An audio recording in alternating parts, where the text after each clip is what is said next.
অবশ্যই এটা আমাদের প্রতিক্রিয়া আছে, কারণ যেহেতু হঠাৎ করে 20 টাকা বাড়া, 24 ঘন্টা যেখানে আমরা দাঁড়িয়ে আছি সেখানে তেল পাচ্ছি না।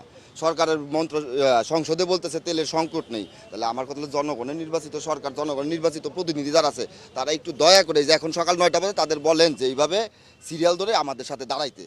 সে কখন তেলটা পায় তারপর যে বলুক, প্রত্যেকটা নির্বাচিত সরকার যার যার এলাকায় বলুক পাম্পে যে সিরিয়াল ধরে যে হ্যাঁ আমি এই যে তেল পাইছি। অর্থাৎ আপনি বলতে চাচ্ছেন যারা আসলে দায়িত্বে আছে তারা আগে আগে তেল নিয়ে যাচ্ছে। অবহেলা আছে, অবশ্যই অবহেলা আছে। নাহলে এইভাবে দেখেন আপনি 24 ঘন্টা বসে থেকে তেল পাচ্ছি না এখনো।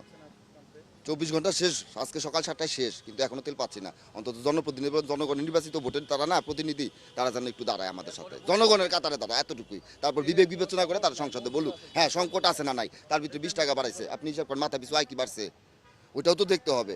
আজকে যারা রাইড শেয়ার করে তাদের কি ভাড়া বাড়ছে, বা স্বাভাবিক আমাদের বাস ভাড়াগুলো তো বাড়াই দিবে এখন। আছে দেশের ইতিহাসে, কিন্তু পাম্পে তো ওই পরিমাণে তেল নাই। আবার যারা বিএপি আছে ওরা এসেই তেল নিয়ে চলে যাচ্ছে। কেন আমাদের সাথে তারা লাইনে দাঁড়াক, তারা বুঝুক আমাদের কষ্টটা, কিন্তু ওইটা না করে তারা কথা বলতেছে এটা সেটা। তেল আছে পর্যাপ্ত মানে কোনো সমস্যা নাই, এর ভিতরে তেলের দাম বাড়াইছে, ওকে ফাইন, কোনো সমস্যা নাই। যদি ওই পরিমাণে তেল পাওয়া যায় আমাদের, যে 20 টাকা বেশি দিয়েও আমরা তেল পর্যাপ্ত নিতে পারবো, এত কষ্ট হবে না 30 ঘন্টা 32 ঘন্টা, তাহলে তো ওটা তো আমাদের সমস্যা নাই। কিন্তু যারা সিরিয়াল ছাড়া এসে ঢুকে যায়, এই যে সবগুলো গাড়ি সকালবেলা কোনো গাড়ি ছিল না, ঘন্টাখানির মতো সব ভিআইপি হয়ে গেছে। কেন? তারা ভিআইপি, তারা মানুষ, আমরা কি মানুষ?